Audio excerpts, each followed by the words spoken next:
समन्वय के बारे में मैंने आपको पिछले व्याख्यान में बताया कि समन्वय से क्या अभिप्राय है। पुनः उस रिपीट करते हुए पुनरावृत्ति करते हुए बताना चाह रही हूँ कि संगठन में समन्वय से अभिप्राय है सामंजस्य, लेकिन यह सामंजस्य व्यक्तियों के मध्य नहीं, उनके किए गए कार्यों के मध्य या उनके द्वारा संपन्न किए जाने वाली गतिविधियों के मध्य, अर्थात लक्ष्य प्राप्ति के लिए संगठन में संपादित की जाने वाली विभिन्न गतिविधियों के मध्य जो एक क्रमबद्ध व्यवस्थित व्यवस्था है, व्यवस्थापन है, सामंजस्य है, तालमेल है, उसे हम समन्वय कहते हैं। अब बताने जा रहे हैं समन्वय के प्रकार। पहला प्रकार है आंतरिक और बाह्य। आंतरिक समन्वय का संबंध एक संगठन में काम कर रहे व्यक्तियों की व्यक्तिगत गतिविधियों के साथ होता है, अर्थात व्यक्तिगत गतिविधियों के साथ संगठन में विभिन्न व्यक्तियों के बीच जो तालमेल होता है, सामंजस्य होता है, उसे आंतरिक समन्वय कहते हैं। यहाँ व्यक्तियों की गतिविधियों के साथ तालमेल है, न कि व्यक्तियों के साथ। दोनों में बहुत अंतर है। बाह्य समन्वय का संबंध विभिन्न सांगठनिक इकाइयों की गतिविधियों के बीच तालमेल बिठाने से है। इसे संरचनात्मक समन्वय के रूप में भी जाना जाता है। समन्वय का दूसरा प्रकार है ऊर्ध्वाकार और क्षैतिज। ऊर्ध्वाकार तालमेल का संबंध एक खंड और दूसरे खंड, एक शाखा और दूसरी शाखा, एक प्रभाग और दूसरे प्रभाग या एक विभाग और दूसरे विभाग की गतिविधियों के बीच सामंजस्य बिठाने से है, जबकि क्षैतिज समन्वय का सरोकार एक अफसर और उसके कर्मचारी, एक शाखा, एक प्रभाग और एक विभाग के बीच तालमेल या सामंजस्य बिठाने से होता है। तीसरा प्रकार है इसका प्रक्रियात्मक और मौलिक समन्वय। यह श्रेणीकरण हर्बर्ट साइमन ने प्रतिपादित किया है। प्रक्रियात्मक समन्वय की मिसाल स्वयं संगठन की संरचना से मिलती है, जो अपने सदस्यों के बीच औपचारिक संबंधों के तरीकों को निर्धारित करती है। मौलिक तालमेल का संबंध संगठन की गतिविधियों की अंतर वस्तु से है। समन्वय इस प्रकार तीन प्रकार का हो गया: आंतरिक और बाह्य, हॉरिजॉन्टल और वर्टिकल, ऊर्ध्वाकार और क्षैतिज, और प्रक्रियात्मक और मौलिक। इस प्रकार समन्वय विभिन्न प्रकार की गतिविधियों के मध्य एक तालमेल, क्रमबद्ध, व्यवस्थित व्यवस्थापन है। समन्वय का महत्व, जैसा कि स्पष्ट है कि यदि व्यक्तियों की गतिविधियों के बीच तालमेल नहीं होगा, प्राथमिकताओं का निर्धारण नहीं होगा, तो कोई भी सामूहिक क्रिया किसी भी लक्ष्य को प्राप्त नहीं कर सकती। लक्ष्य प्राप्ति के लिए किए गए कार्यों की प्राथमिकताओं का क्रमबद्ध तालमेल, सामंजस्य या उनका व्यवस्थापन ही समन्वय है। तो इससे स्पष्ट होता है कि यदि ये तालमेल नहीं होगा तो जो बाद में की जाने वाली क्रिया है वो पहले हो जाएगी, पहले होने वाली क्रिया को बाद में किया जाएगा, या एक ही समय में समस्त क्रियाएं संपन्न हो रही है तो उनके आपसी टकराव होने की समस्या उत्पन्न हो जाती है। तो स्पष्ट है कि समन्वय संगठन के लक्ष्य प्राप्ति में एक महत्वपूर्ण योगदान देता है। अतः संगठन के सुचारू और सफल रूप से संचालन के लिए जो सुचारू रूप से संचालन में समन्वय की जो भूमिका है, महत्व है, उसे हम इन बिंदुओं से स्पष्ट कर सकते हैं। संगठन के कार्यों के कामों में टकराव और दोहराव से बचना, यह खर्च को कम बनाए रखना सुनिश्चित करता है। स्पष्ट है कि समन्वय के द्वारा संगठन में संपादित की जाने वाले कार्यों में परस्पर टकराव नहीं हो, इसलिए उनके कार्यों में सामंजस्य और तालमेल बिठाया जाता है। साथ ही एक ही कार्य दो व्यक्तियों के द्वारा संपन्न न हो, उस दोहराव या पुनरावृत्ति को भी रोका जाता है, जिससे समय की भी बचत होती है और वित्तीय साधनों की भी बचत होती है। इस प्रकार समन्वय संगठन में कार्य कुशलता को भी बढ़ा रहा है और समय की भी बचत कर रहा है। दूसरा महत्व है समन्वय के द्वारा कर्मचारियों के बीच अपने काम को बेहद महत्व देने और दूसरे के काम को हल्का दिखाने की प्रवृत्ति को कम करना है। अर्थात समन्वय के माध्यम से सभी गतिविधियां महत्वपूर्ण है, इस बात को सभी व्यक्तियों के दिमाग में रखते हुए सभी के कार्यों को महत्व देने के लिए सामंजस्य बिठाया जाता है, ताकि न जो काम पहले हो रहा है न तो वो श्रेष्ठ है और जो कार्य अंतिम में हो रहा है वह निकृष्ट नहीं है। अर्थात सभी कार्यों को महत्व देते हुए उनके कार्यों की प्रकृति के अनुसार तालमेल बिठाया जाता है, जिससे कि व्यक्तियों में स्वयं का काम महत्वपूर्ण और दूसरे अन्य व्यक्ति के कार्य को कम महत्वपूर्ण समझने की भावना विकसित नहीं होती है।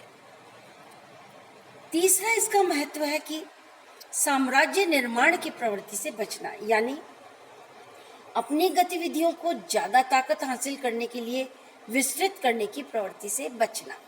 स्वाभाविक है कि लक्ष्य प्राप्ति के लिए जितनी भी गतिविधियां संपन्न हो रही हैं उनको समान रूप से महत्व देते हुए समय और वित्तीय साधनों का इस तरह से विभाजित किया जाता है, इस तरह से सामंजस्य बिठाया जाता है कि सभी को समान रूप से कार्य के अनुसार वह दिया जाता है, विभाजित किया जाता है। अर्थात ये इससे अभिप्राय है कि किसी एक गतिविधि को तो अधिक समय दे दिया, दूसरी गतिविधि को भी उतना ही समय देने की आवश्यकता है, लेकिन उसे केवल मात्र क्षण कुछ मिनट्स दे दिए तो इससे क्या होगा, संगठन के लक्ष्य की प्राप्ति नहीं होगी। एक व्यक्ति तो लक्ष्य प्राप्ति के लिए घंटों काम कर रहा है, दूसरा व्यक्ति उसे अपने कार्य को करने के लिए कुछ क्षण ही दे रहा है, तो इससे क्या होगा, साम्राज्य निर्माण जो अधिक समय दे रहा है वो अपनी गतिविधि को अधिक विस्तृत और महत्वपूर्ण साबित करने की कोशिश करता है। इस बात से बचने के लिए समन्वय का सिद्धांत संगठन में महत्वपूर्ण योगदान देता है। चौथा है, नेक्स्ट है विशेषज्ञों के संकीर्ण परिप्रेक्ष्य को दुरुस्त करना, जो काम के अलग और विशिष्ट हिस्सों में लगे रहते हैं। अर्थात समन्वय के द्वारा यद्यपि विशेषज्ञ अपने कार्य को अधिक महत्व देते हैं, किंतु इससे यह अभिप्राय नहीं है कि वो संगठन में जो सामान्य व्यक्ति हैं उनसे अधिक महत्वपूर्ण हैं। अर्थात विशिष्टीकरण अपने स्थान पे है, सामान्य प्रशासन, सामान्य गतिविधियां अपने स्थान पे है, लेकिन जब तक दोनों में सामंजस्य नहीं होगा संगठन की लक्ष्य की प्राप्ति संभव नहीं है। ठीक इसी प्रकार सांगठनिक इकाइयों की बढ़ती संख्या की जरूरतों को पूरा करना, संगठन में लक्ष्य प्राप्ति के लिए अनेक इकाइयां बनाई जाती हैं, उप इकाइयां बनाई जाती हैं, और इस संख्या को जैसे जैसे संगठन का आकार बढ़ता जाता है अनेक उप विभाग बनते जाते हैं, उनमें संघर्ष, टकराव, विवाद होने की समस्या उतनी ही बढ़ जाती है। स्वाभाविक है समन्वय के माध्यम से इन विवादों को, टकरावों को, संघर्षों को दूर किया जा सकता है, उनकी गतिविधियों में सामंजस्य स्थापित किया जा सकता है। अब प्रश्न उठता है कि समन्वय महत्वपूर्ण तो है, समन्वय का सिद्धांत लक्ष्य प्राप्ति में अपना विशिष्ट स्थान तो रख रहा है, किंतु इस समन्वय को संगठन में किस प्रकार व्यवहारिक रूप से लागू किया जाए, संगठन या सामंजस्य किस प्रकार बिठाया जाए, या विभिन्न गतिविधियों के मध्य तालमेल की तकनीकें या वो कौन से तरीके हैं जिससे कि तालमेल बिठाया जाए। अर्थात संगठन में समन्वय की तकनीकें या तरीके। पहला है योजना, अर्थात लक्ष्य प्राप्ति के लिए सबसे पहले योजना बनाई जाती है कि इस लक्ष्य को प्राप्त करने के लिए पहले कौन सा कार्य होगा, बाद में दूसरा कौन कार्य होगा, उसके पश्चात कौन सा कार्य होगा। कार्यों की प्राथमिकता के अनुसार क्रमबद्ध योजना बनाई जाती है और यह योजना ही अपने आप में समन्वय का एक तरीका है। यदि योजना नहीं बनाई जाएगी तो समन्वय कदापि स्थापित नहीं हो सकता है। दूसरा है संस्थागत साधन या अंतर्विभागीय बैठक सम्मेलन, इत्यादि।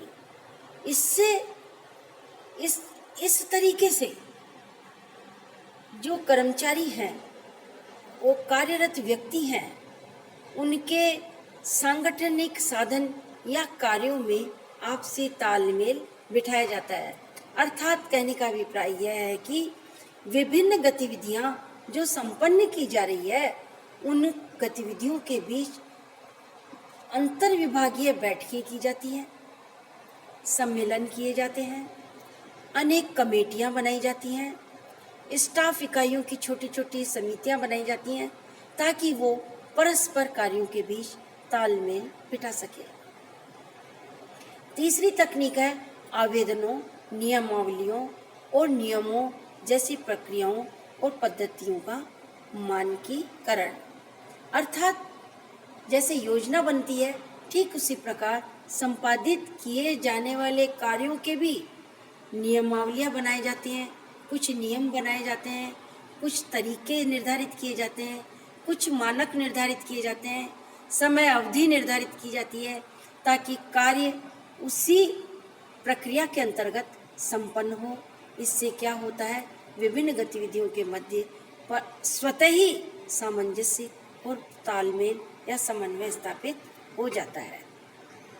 तीसरा है केंद्रीकृत गृह कार्य एजेंसियां जैसे आपूर्ति के निर्देशक, केंद्रीय लोक निर्माण विभाग इत्यादि। ठीक इसी प्रकार मौखिक और लिखित संचार भी समन्वय का एक महत्वपूर्ण साधन है, तरीका है। अर्थात कार्य से संबंधित निर्देश जो कार्यरत व्यक्तियों को दिए जाते हैं, अनेक बार उच्च अधिकारी समय अभाव होने के कारण मौखिक रूप से दे देते हैं कि इस कार्य को संपन्न करने के लिए ये आदेश हैं, निर्देश हैं। सभी की गतिविधियों के बीच समन्वय स्थापित करने के लिए मौखिक संचार का उपयोग किया जाता है। अनेक बार लिखित संचार होता है जो कि औपचारिक होता है, अर्थात लिखित में समन्वय के कार्य किया जाता है, समन्वय के उद्देश्य को पूरा किया जाता है कि विभिन्न गतिविधियों के मध्य प्राथमिकता का क्रम क्या होगा, क्रमबद्ध व्यवस्थापन क्या होगा। ठीक इसी प्रकार कर्मचारियों के बीच संस्थागत भावना का प्रसार करना। इससे अभिप्राय है कि लक्ष्य प्राप्ति के लिए कार्यरत व्यक्तियों के बीच एक संगठन के प्रति लगाव की भावना को विकसित करना भी समन्वय का एक साधन है, ताकि वे स्वेच्छा से एक दूसरे की गतिविधि में अपने विवादों को, मतभेदों को भूलकर संगठन के लक्ष्य की ओर उन्मुख हो।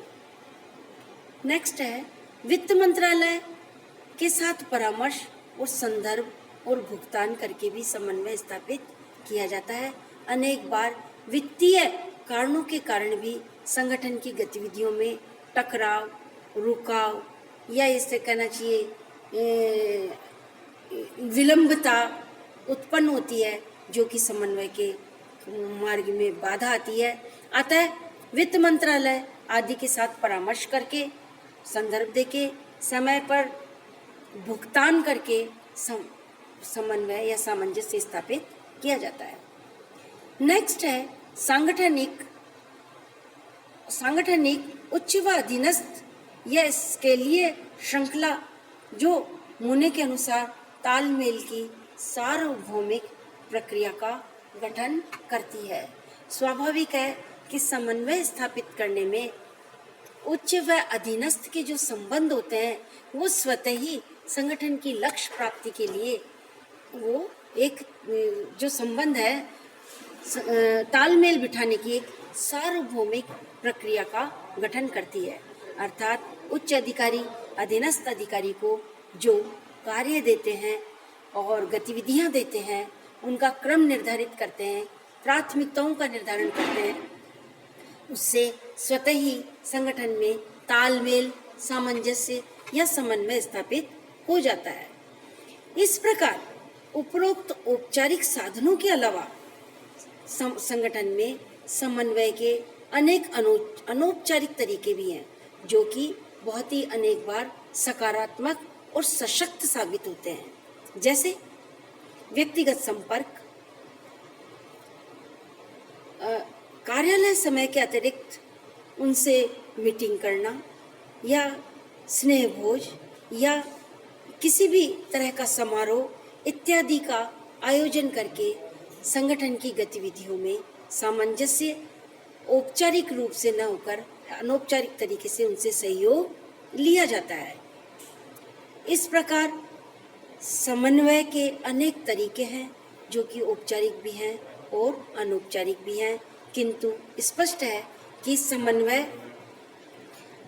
के माध्यम से संगठन में लक्ष्य प्राप्ति के लिए जो संपादित की जाने वाली गतिविधियां हैं, उन गतिविधियों के मध्य तालमेल बिठाया जाता है। उन गतिविधियों के मध्य कोई टकराव की स्थिति है तो उसे दूर किया जा सकता है। इस प्रकार समन्वय संगठन में अपना एक महत्वपूर्ण योगदान देता है।